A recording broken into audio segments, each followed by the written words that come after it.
বইটা তুমি সেদিন দিলে আমাকে।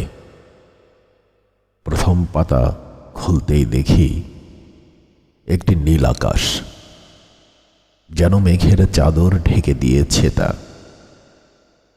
হয়তো নিঃশব্দেই ঢেকে দেবে আমার সকল উচ্চারণ। দ্বিতীয় পাতায় গিয়ে দেখি শব্দেরা ঘুমিয়ে আছে অনুচ্ছেদের নিঃশব্দ ছায়। তারা মাথার নিচে রেখে দিয়েছে এক স্বপ্ন, যার ভাষা আমি জানতাম না। তৃতীয় পাতায় চোখ বোলাতেই পৃষ্ঠার গভীর থেকে বেরিয়ে এলো এক মেয়ে। কি অপূর্ব সে!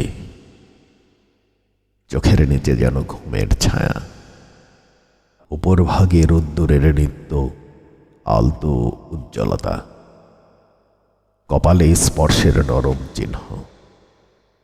সে চুপ করে এসে বসেছিল, আমার মনোলগ শুনছিল নিভৃতে।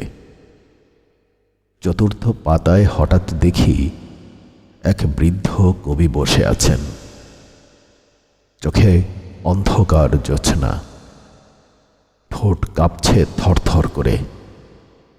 তিনি ধীরে ধীরে বললেন, নীরবতা মানে শব্দের জন্মের আগের মুহূর্ত। তারপর বইয়ের মাঝখানে দেখি এক গভীর সমুদ্র। আমি ভাসতে ভাসতে হারিয়ে গেলাম নিজের অজান্তেই। যেন আমি হয়ে উঠেছি এই গল্পের এক চরিত্র।